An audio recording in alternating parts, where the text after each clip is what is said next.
Mysterious girl episode 53 to 56। आदि रितिका से कहता है चलो। रितिका कहती है पर आदि। तो आदि उसकी बात काट कर कहता है मैंने कहा ना चलो, तुम्हें किसी से माफी मांगने की जरूरत नहीं। रेवा उन दोनों को देख रही थी, उसकी नज़र आदि के हाथों पर थी जो कि रितिका के कंधों पर थी।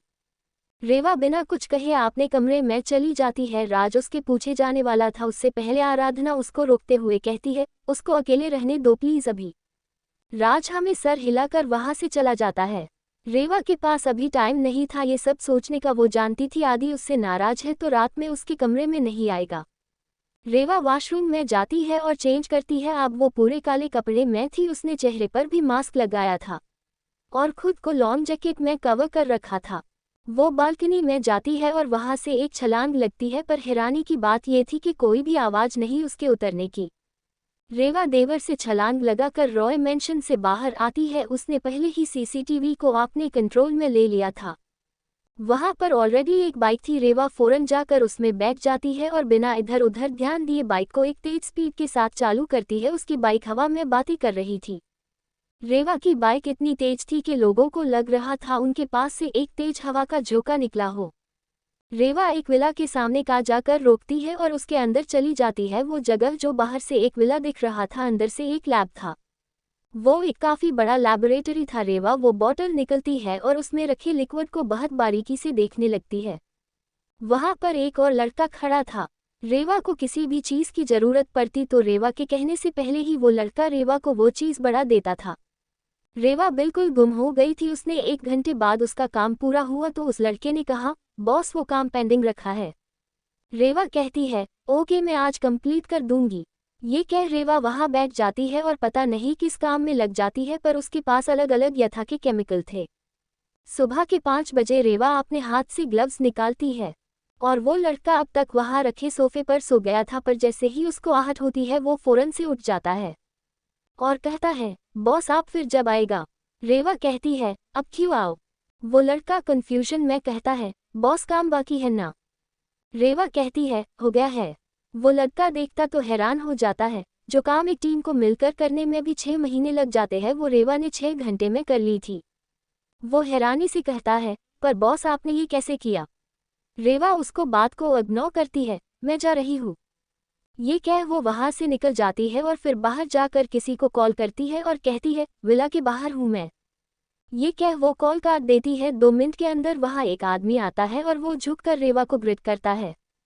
रेवा उसको वो बॉक्स देते हुए कहती है ये आयन को दे देना और सही सलामत उसके हाथ में पहुंच जाना चाहिए, उसे कहना ये मासू के लिए है। वो आदमी कहता है जी बॉस, पर आयन बाबा ने आपका पूछा तो। रेवा कहती है उसको पता ना लगे मैं कहा हूँ, अगर उसको पता लगा तो तुम अपने मौत के लिए तैयार रहना। ये कह रेवा वहां से चली जाती है और आदमी भी वहां से निकल जाता है। रेवा रॉय मेंशन पहुंचती है। आज आराधना की एंगेजमेंट थी तो सुबह से ही तैयारी शुरू हो गई थी। रेवा बहुत मुश्किल से सबके नज़र से बचते हुए अपने रूम में जाती है। ऑलरेडी 7 बज चुके थे। रेवा जल्दी से चेंज करके अपना लैपटॉप खोलकर बैठ जाती है, उसको बहुत जरूरी काम था। नीचे तैयारी होनी शुरू हो गई थी। आदि अपने कमरे से निकलकर नीचे आता है तो देखता है राज, रूही, रोहन, आराधना सबकी नज़र ऊपर थी।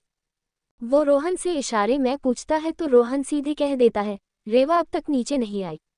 अब आदि को भी टेंशन हो रही थी। वही रितिका जो आदि के बगल में खड़ी थी, उसको आदि के चेहरे पर रेव के लिए टेंशन बिल्कुल भी अच्छी नहीं लगती है, इसलिए वो आदि का माइंड डाइवर्ट करने के लिए कहती है आदि मुझे भूख लगी है, चलो ब्रेकफास्ट करते हैं।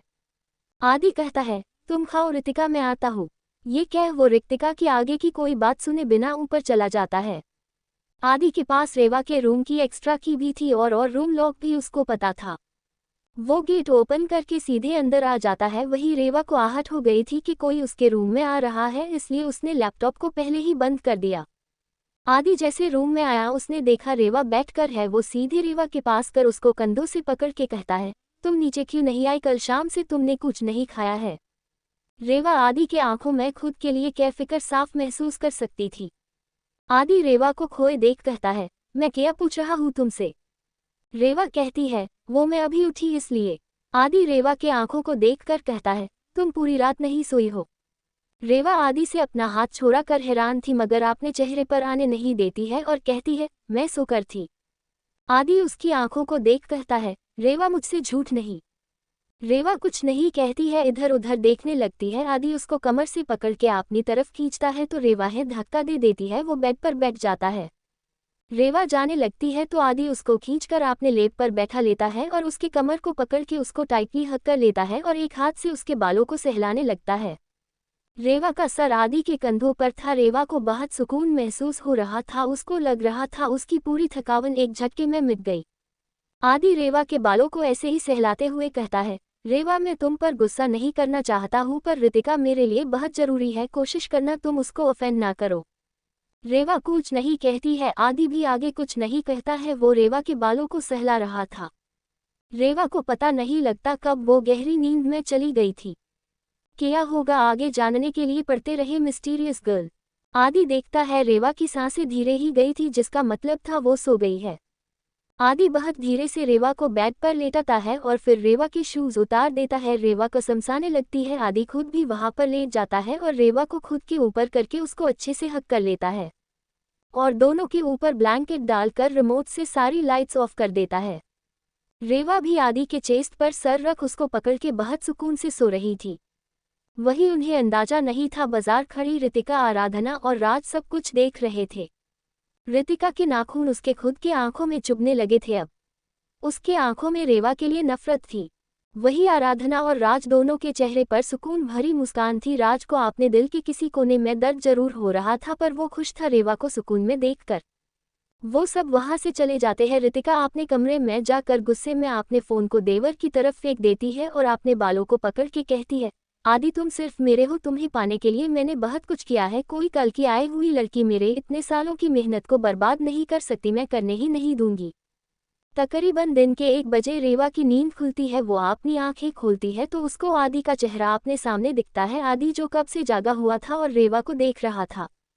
रेवा बेख्याली में ही आदि के आंखों को टच करने लगती है। अपनी अंगुलियों से रेवा आदि के पूरे चेहरे को ऐसे ही छू रही थी और आदि को रेवा का टच पसंद आ रहा था। उसने अपनी आंखें बंद कर ली थी। आदि की पकड़ रेवा की कमर पर कस गई थी। वो रेवा को एक झटके में आपने नीचे कर लेता है और उसके ईयरलोब पर बाइट करने लगता है और फिर उसके पूरे चेहरे पर। तभी उनको किसी के हंसने की आवाज आती है तो आदि रुक कर पीछे देखता है, जहां रोहन और रूही पीछे मुड़कर खड़े थे। आदि उन दोनों को अपनी पेनी नजरों से घूर रहा था। रोहन और रूही दोनों को ही अपने पिट पर किसी की जानलेवा नजरें महसूस हो रही थी। रेवा धीरे से कहती है, आदि हटो। आदि बिना कुछ कहे रेवा के ऊपर से हटकर खड़ा हो जाता है और रेवा भी जल्दी से बेड से उठ जाती है। रेवा कहती है, तुम दोनों यहाँ कोई काम था किया? रूही और रोहन दोनों पीछे पलट जाते हैं और रूही कहती है, हाँ वो नीचे पूजा है, थोड़ी देर में तो तुम दोनों तैयार हो जाओ। फिर रोहन कहता है, और आदि तुम्हें अंकल बुला रहे हैं, कुछ जरूरी काम है। आदि कहता है, ओके मैं आता हूँ। फिर आदि रेवा की तरफ मुड़कर कहता है, पहले तुम कुछ खा लो फिर कहीं जाना, ओके? रेवा हाँ में सर हिला देती है और आदि रोहन के साथ वहां से निकल जाता है तो रूही भी कहती है, मैं जा रही हूँ रेडी होने, रेवा तुम भी हो जाओ। रेवा हाँ में सर हिला देती है। रूही वहां से चली जाती है तो रेवा भी चेंज करने के लिए चेंजिंग रूम में चली जाती है। उसके क्लोजेट में आदि ने सिर्फ ट्रेडिशनल रखे थे। रेवा एक साड़ी निकलती है और पर उसको साड़ी पहने नहीं आती थी। उसने अपना फोन उठाया। रेवा जिसने आज तक सोशल मीडिया यूज ही नहीं किया था तो उसके ध्यान में सोशल मीडिया जैसा कुछ आया ही नहीं। उसने अपना फोन उठाया और किसी की पिक्चर उसमें ओपन की। उसमें कोई लेडी थी साड़ी पहने कर जो बेहद खूबसूरत थी। उनकी आंखें बिल्कुल आदि जैसी थी। रेवा ने उनके तस्वीर को चूमा और फिर उनके साड़ी को ध्यान से देखने लगी और उसको समझ के फिर उसने साड़ी पहनी। वही आदि रोहन के साथ राजेश जी के स्टडी रूम में जाता है जहां उसके पापा यानी राजेश जी उसका वेट कर रहे थे। आदि गेट नॉक करता है तो राजेश जी अंदर आने को कहते हैं। रोहन अंदर नहीं जाता है, वो वहीं से वापस चला जाता है। आदि अंदर जाकर उनके सामने बैठ जाता है। राजेश जी आदि को देखते हुए कहते हैं, लिया तुम्हें उस इंसान का पता लगा? आदि कहता है, नहीं। राजेश जी कहते हैं, वो यही है इसी शहर में। आदि अपनी पेनी नजरों से उन्हें देखते हुए कहता है, कौन है वो? राजेश जी कहते हैं, वो सब नहीं पता पर उसके होने का आभास हुआ है। आदि कहता है, वो हमारी मदद क्यों करेगा या करेगी? राजेश जी कहते हैं, क्योंकि तुम दोनों की किस्मत एक दूसरे से जुड़ी है। जैसे तुम्हारे कुछ पावर्स उसके मदद से ही एग्जिस्टेंस में आएंगे, वैसे ही उसके भी कुछ पावर है ऐसे ही जो सिर्फ तुम्हारे मदद से ही एग्जिस्टेंस में आ सकती है। आदि कहता है, पर पापा ये सब अंधविश्वास है। राजेश जी मुस्कुरा कर कहते हैं, हो सकता है कि कुदरत पर तुम्हें यकीन ना हो, पर ये मत भूलो टेक्निकली, मेडिकली और साइंटिफिकली भी तुम्हें उसकी ज़रूरत है। आदि कहता है, पर पापा ऐसे कैसे पॉसिबल है? राजेश जी कहते हैं, ये तो मुझे भी नहीं पता, पर ये सब तुम्हारी पैदाइश से जुड़ी है, सुनहरे रगों में दौड़ने वाले खून से जुड़ा है। आदि अगर वक्त रहते उसने तुम्हारी मदद नहीं की तो तुम मुश्किल में आ सकते हो और तुम कभी पिछले राज नहीं जान पाओगे। आदि कहता है, मेरी पैदाइश के बारे में आप कुछ क्यों नहीं जानते हैं? आपके हिसाब से मैं नॉर्मल इंसान नहीं हूँ, पर ऐसा क्यों? आप सब तो नॉर्मल है, क्या ऐसा कुछ है जो आप मुझसे छुपा रहे हैं?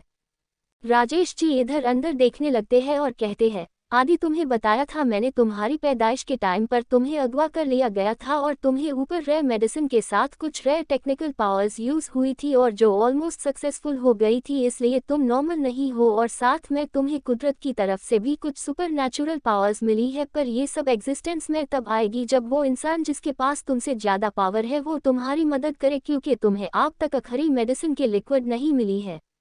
आदि कुछ नहीं कहता है तो राजेश जी कहते हैं, तुम बिना उसके भी काफ़ी पावरफुल हो, तुम्हारा आईक्यू कोई मैच नहीं कर सकता, मुझे पता है, पर कुछ पावर के लिए तुम्हें अब भी उस इंसान की ज़रूरत है। आदि कहता है, एक बात बताएं, आपको ये सारी बातें इतनी डिटेल से कैसे पता है? राजेश जी कहते हैं, क्यों, जिस इंसान ने मुझे वापस तुम्हें मेरे गोद में कर रखा था उसने ये सब पहले ही बता दिया था। आदि कहता है, कुछ राज छुपे हैं क्या इनमें? राजेश जी कहते हैं, हाँ, और सारे राज उस इंसान की मदद से तुम्हारे सामने खुल सकते हैं। आदि, क्या लगता है क्या होगा आगे जानने के लिए पढ़ते रहे मिस्टीरियस गर्ल। आदि कुछ नहीं कहता है और बस हाँ में सर हिला देता है और बिना कुछ कहे वहां से निकल जाता है। वो बाहर आकर किसी को कॉल करता है और कहता है, पता लगा। दूसरी तरफ से वो आदमी कहता है, बॉस, वो प्लांट हमसे पहले ही किसी और ने खरीद ली, हमने बहुत कोशिश की, बहुत पैसे दिए, पर इन्होंने हमें नहीं दिया। आदि कोल्ड वॉइस में कहता है, तो अब वो मेडिसिन तुम्हें मारकर तुम्हारे खून से बनाई किया? वो आदमी डरते हुए कहता है, बॉस, हमने सच में बहुत कोशिश की, मैं अब भी वही कर रहा हूँ, बस मुझे थोड़ा टाइम और दीजिए। आदि कहता है, 1 हफ्ता देता हूँ मैं तुम्हें, तुम्हारे लिए ये 7 साल के बराबर होना चाहिए। ये कह आदि सामने वाली की बात सुने बिना ही कॉल काट देता है और कुछ सोचने लगता है। फिर अपने ख्याल से बाहर आकर अपने रूम में पूजा के लिए तैयार होने चला जाता है। थोड़ी देर बाद सब नीचे थे, आराधना और अंश पूजा करने वाले थे। अंश की माँ आराधना से कहती है, बैठो बेटा, पूजा शुरू होने वाली है। आराधना आसपास देखते हुए कहती है, बस आंटी रेवा को आने दीजिए। अंश की माँ कंफ्यूजन में कहती है, रेवा कौन? तभी आराधना की नज़र सिरी से आती रेवा पर जाती है और वो खुशी से कहती है, रेवा यार, तुम तो बहुत ब्यूटीफुल लग रही हो। आराधना की बात सुनकर सब रेवा की तरफ देखने लगते हैं। आदि तो रेवा में खो ही जाता है। रेवा ने आज पहली बार अपने नेचर से हटकर एक ब्राइट कलर वेयर किया था। रेवा ने रेड रोज कलर की साड़ी पहनी थी और अपने बालों को खुला रखा था। रेवा के स्ट्रेट हेयर जो बार बार उसके चेहरे पर सा रहे थे। उसने अपने कानों में ईयररिंग्स पहने हुए थे, पर रेवा के हाथ में बस एक घड़ी और रिंग थी जो वो कभी नहीं उतारती थी। जहां आदि और राज रेवा में खोए थे और आराधना, रोहन, रूही, यहाना जी और राजेश जी रेवा को ऐसे देख खुश थे, वही रितिका को अपने अंदर एक तेज जलन महसूस हो रही थी। रेवा की खूबसूरती उसकी आंखों में चुंबन लगी थी, पर इन सब से अलग अंश की मां सुहानी जी के हाथ कांप रहे थे और उसका पूरा चेहरा वाइट हो गया था। रेवा को देखकर एसी के इतने हाई टेम्परेचर के साथ भी उनको पसीने आ रहे थे। से खुद से कहती है, ये कैसे हो सकता, वो वापस कैसे आ गई और इतनी यंग, अब तब ये स्व किया हो रहा है। वो खुद में ही ये सब बुदबुदा रही थी। अंश उनको ऐसे देख जल्दी से पूछता है, क्या हुआ माँ, आप ठीक तो है ना? अंश की बात सुनकर सबको नजर आप सुहानी जी पर चली जाती है। सब उनके पास आते हैं। यहाना जी कहती है, सुहानी तुम ठीक तो हो ना, हम डॉक्टर को बुलाए किया? सुहानी कुछ नहीं कहती है, उसकी नज़र रेवा पर थी बस। सबकी बातें सुनकर सुहानी को होश आता है। आराधना जल्दी से पानी लेकर आती है और उनको पिलाती है। पानी पीने के बाद सुहानी जी थोड़ी शांत होती है और वह भी रेवा को देख रही थी, तो आराधना ये देखकर उनका रीवा से इंट्रोड्यूस करते हुए कहती है, आंटी ये रीवा है। सुहानी जी अभी कंफ्यूजन में थी तो अंश उनसे कहता है, माँ यह आदित्य, रोही, रोहन और राज की कॉलेज फ्रेंड है, एंगेजमेंट अटेंड करने आए हैं। सुहानी जी देखते हैं कि सब लोग उन्हें देख रहे हैं तो वह खुद को नॉर्मल करते हुए कहती है, चलो पूजा शुरू करो, मुहूर्त खत्म हो जाएंगे। सभा में सर हिला देते हैं और अंश और आराधना जाकर पूजा शुरू करते हैं। सब आंखें बंद करके पूजा करने लगते हैं। थोड़ी देर में पूजा खत्म होती है। अंश भी कोई आम इंसान नहीं था, वह इंडिया का जाना माना बिजनेसमैन था। प्रतिभा जी सुहानी जी से पूछता है अंश के पापा क्यों नहीं आए, तो सुहानी जी कहती है उन्होंने आप सबसे माफ़ी मांगी है, असल में बहुत ज़रूरी मीटिंग था, अंश तो जा नहीं सकता था पूजा छोड़कर, इसलिए उन्हें जाना पड़ा, लेकिन शाम में वह एंगेजमेंट में ज़रूर आएंगे किसी भी हाल में। आदि रितिका के पास खड़ा था और राज रेवा के पास। पंडित जी बहुत देर से रेवा और आदि को देख रहे थे और वो खुद से कहते हैं ये कैसा आभास है जो इन दोनों को देख हो रहा है। पूजा खत्म होने के बाद अंश जी फैमिली मेंशन से चले जाते हैं। आहाना जी आराधना से कहती है बेटा अभी थोड़ा आराम कर लो, शाम में वक्त नहीं मिलेगा। आराधना हाँ कहकर अपने कमरे में चली जाती है। सबकी सब कहीं ना कहीं दूसरे कामों में लग जाते हैं। रीवा देखी है कि आहाना जी काफी देर से अकेले काम कर रही है तो वह उनके पास जाकर पूछता है मैं कोई हेल्प कर दे। आहाना की रीवा केसर पर हाथ फिरते हुए कहती है नहीं बेटा कोई काम नहीं है, तुम आराम करो, पर रेवा कुछ नहीं कहती तो आहाना जी कहती है अच्छा तुम थोड़ा देख लो, डेकोरेशन कंप्लीट हो गया। रेवा हाँ मैं सर हिलाकर डेकोरेशन दिखाने चली जाती है। वो देखती है कि सब डेकोरेशन अच्छे से हो रहा है। बेटा यहाँ कोई काम मिल जाओ, तुम भी थोड़ा आराम करो। रीवा भी उनकी बात सुनकर हाँ कह देती है और अपने कमरे में चली जाती है। वह कमरे में जाकर दोबारा से अपना लैपटॉप ऑन करती है, उसे पर लिखी हुई वह पहेली देखने लगती है। वह अभी वह पहेली समझ नहीं पा रही थी, उसको समझ नहीं आ रहा था कि किस हार और जीत की बात हो रही थी। रीवा से इस बात को हटती है और अपने चेहरे पर मास्क लगाकर एक मीटिंग शुरू करती है। काफ़ी देर तक ये वॉश मीटिंग में किसी और ही लैंग्वेज में बात कर रही थी, बता नहीं सकते। थोड़ी देर बाद देगा अपना लैपटॉप बंद करके अपने चेहरे से मास्क हटती है और अपने साथ बेड पर टिका देती है। वह कुछ सोच रहे थे, वह सोच रही थी आदि और कृतिका के बारे में। उसके दिमाग में बहुत कुछ आ रहा था, लेकिन वह कुछ अभी जानना नहीं चाहती, ना समझना चाहती थी। यह उसके लिए सही वक्त नहीं था। ये सब सोचकर वो खुद से कहती है जस्ट वेट एंड वॉच, क्या होगा आगे जानने के लिए पढ़ते रहे मिस्टीरियस गर्ल। आदि बहुत ज़्यादा बिजी होने की वजह से रीवा से नहीं मिल पाया और इसी तरह शाम हो गई। आदि रीवा के कमरे के बाहर था, वह पूरा रेडी था, वह रीवा को लेने गया था, पर तभी वहाँ रितिका आ जाती है। रितिका आदि से कहती है आदि तुम यहाँ क्या कर रहे हो। आदि कहता है वह मैं रेवा को देखने आया था। तो रितिका थोड़ा उदास होकर कहती है मैं समझ गई, अब मैं नहीं, वह तुम्हारी सबसे अच्छी दोस्त बन गई है ना, मैं कुछ दिन दूर किया गई, तुमने मेरी जगह किसी और को दे दी, नॉट फेयर। आदि रितिका के गाल पर अपना हाथ रखकर कहता है तुम्हारी जगह मेरी जिंदगी में कोई भी नहीं ले सकता, कोई नहीं, मतलब कोई भी नहीं, ये चीज़ याद रखना। रितिका कहती है पर वह मुझसे ज़्यादा अच्छी लगती है ना तुम्हें। तो आदि कहता है ऐसा सोचना भी मत, खुद को किसी से कंपेयर भी मत करना, मैं दुनिया की किसी भी लड़की को तुम्हारे पैरों की धूल भी नहीं समझता। वही रेवा जब आदि कमरे की तरफ आ रहा था तब भी उसे आहट मिल गई थी कि आदि उसके करीब आ रहा है, तो गेट पर थी गेट खोलने को, लेकिन इसी वक्त उसने ऋतिक की आवाज़ सुनी तो वह रुक गई। लेकिन जब उसने ऋतिक और आदि की आगे की बात सुनी तो उसको अपने दिल में कहीं ना कहीं एक खटास महसूस हुई। फिर उसने खुद से कहा शायद मैं देर कर दी, पर हार नहीं मानूंगी। मेरा गेट नहीं खोलता है और अंदर कमरे में चली जाती है। वही ऋतिका आदि से कहती है चलो आगे नीचे चले, सब वेट कर रहे हैं, हमारा सारे गेस्ट आ चुके हैं। आदि हमेशा हिलाकर ऋतिका के साथ नीचे की तरफ चला जाता है। वही नीचे सब आ चुके थे। जब आदि नीचे आता है तो सारी लड़कियों की नज़र आदि पर टिक जाती है और लड़कों की भी, क्योंकि लड़के आदि से जलन महसूस कर रहे थे कि वह सारी लड़कियां सिर्फ आदि को ही देख रही थी।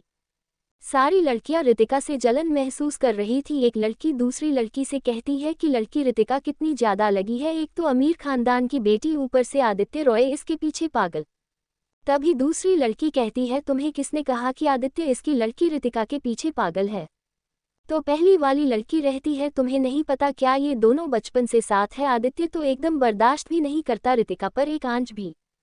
बहुत सारे बिजनेसमैन जो कब से आदित्य का वेट कर रहे थे उसे बिजनेस के बारे में बात करने के लिए, और सब आदित्य की तरह बढ़ जाते हैं। वही ऋतिका जो अदिति का हाथ पकड़ के ही नीचे आई थी, वह बहुत ज़्यादा प्राउड फील कर रही थी क्योंकि उसके बगल में आदित्य रॉय खड़ा था। इंडिया ही नहीं वर्ल्ड के टॉप 5 रिचेस्ट पर्सन में से था वह।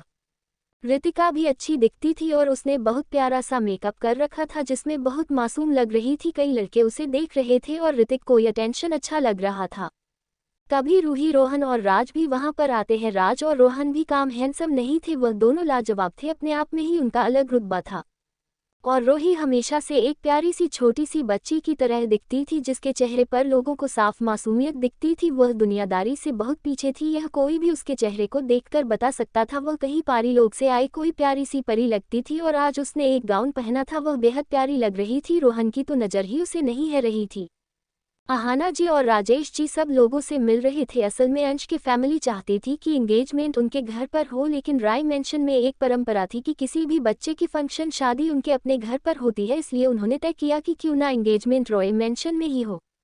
इन सब की नज़र आदि, राज, रोहन, रोही, आहाना की, राजेश जी, यहाँ तक कि ऋतिक की भी नज़रें रेवा को ढूंढ रही थी। बाकी सब की नज़र तो रेवा को कंसन में ढूंढ रही थी, लेकिन ऋतिक उसकी जलन में ढूंढ रही थी। वह देखना चाहती थी कि आज रेवा कैसी लग रही है। वह जानती थी आज रेवा उसको बीट नहीं कर सकती, क्योंकि ऋतिका आज बहुत ज़्यादा खूबसूरत लग रही थी। उसके चेहरे पर जो मासूमियत झलक रही थी उसको रेवा के आंखों की चालाकियाँ कभी भी ओवरशैडो नहीं कर सकती थी।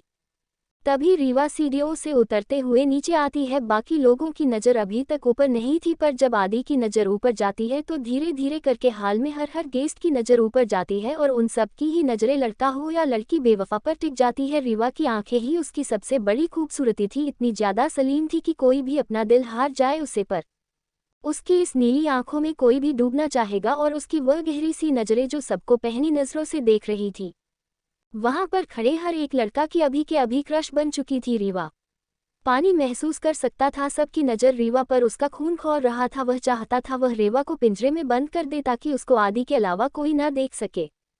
रेवा ने ग्रे कलर की साड़ी पहनी थी और वह साड़ी में बेहद हसीन लग रही थी। शायद उसको देखकर ही लगता था आदि को कि ग्रे, ब्लैक और वाइट कोई भी डार्क कलर सब रीवा के लिए ही बना है। आदि रीवा के पास जाकर उसका हाथ थाम लेना चाहता था ताकि लोग रीवा पर अपनी नज़र ना डालें, लेकिन वह पता नहीं क्यों पब्लिक में रीवा के साथ नहीं आना चाहता था। उसको कहीं ना कहीं ये चीज़ रोक देता था कि रीवा उसकी क्लास की नहीं है। राज जल्दी से जाकर रीवा की तरफ अपना हाथ बढ़ाता है तो देव भी हल्के से मुस्कान के साथ राज के हाथ पर अपना हाथ दे देती है और उसका हाथ पकड़ के नीचे आती है। लोगों में अब उसे सुशेन की आवाज़ आने लगी थी। कुछ लोग कह रहे थे लगता है ये राज की गर्लफ्रेंड है। अरे नहीं, मुझे तो लगता है ये राज की होने वाली बीवी है। अभी देखा तो दोनों साथ में कितने अच्छे लगते हैं, बिल्कुल मेड फॉर ईच अदर हो। लड़की कितनी ज़्यादा खूबसूरत है, मैं आज तक इससे ज़्यादा खूबसूरत लड़की नहीं देखी। यह कोई मॉडल है, ये कोई एक्ट्रेस है। इसी तरह की बातें पूरे हॉल में गूंज रही थी। जब रीवा राज के साथ नीचे आती है तभी वहां पर एक बहुत बड़ी मूवी के डायरेक्टर आते हैं और वह रीवा से हाथ मिलाने के लिए हाथ बढ़ाते हैं, लेकिन अब रीवा अपने आदतों से मजबूर वह हाथ आगे नहीं बढ़ती है। तो वह डायरेक्टर खुद कहते हैं क्या तुम किसी मूवी में काम कर चुकी हूँ? दिवस एक नाम है। सर हिलाती है तो डॉक्टर खुशी से कहते हैं तो तुमने अब तक किया क्यों नहीं? तुम्हारी यह शक्ल बिल्कुल एक परफेक्ट एक्टर की तरह है। अगर तुम मूवी में अब मॉडलिंग में आ गई तो तुम और मूवी हिट हो जाएगी। तुम्हें बिल्कुल ट्राई करना चाहिए, या तुम मेरे मूवी में आना चाहोगी? मैं तुम्हें चांस देना चाहता हूँ। हमें ऐसे ही फ्रेश चेहरे की जरूरत है, तुम्हारा लुक बिल्कुल परफेक्ट है। रीवा बहुत शालीनता से कहती है थैंक्स, पर मैं नहीं करना चाहती। ये कहकर रीवा वहां से आगे बढ़ जाती है। वही उसे एंगेजमेंट पार्टी में कोई था। उसे इंसान की नज़र रीवा पर सबसे अलग थी, क्योंकि वह इंसान से बेवफा को देख नहीं रहा था और आपको किधर ही रीवा में उतर जाना चाहता था। उसने खुद से कहा तुम नहीं बदल सकती, हर जगह भी अटेंशन तुम खुद ले जाती हो। लोग अटेंशन के पीछे भागते हैं और अटेंशन तुम्हारे पीछे। तुम भी अजब लड़की हो। वही अभी थोड़ी दूर जाकर किसी को कॉल करता है और कहता है डायरेक्टर को मेरे बेसमेंट में ले जाओ। क्या लगता है क्या होगा आगे जानने लिए पढ़ते रहिए मिस्टीरियस गर्ल।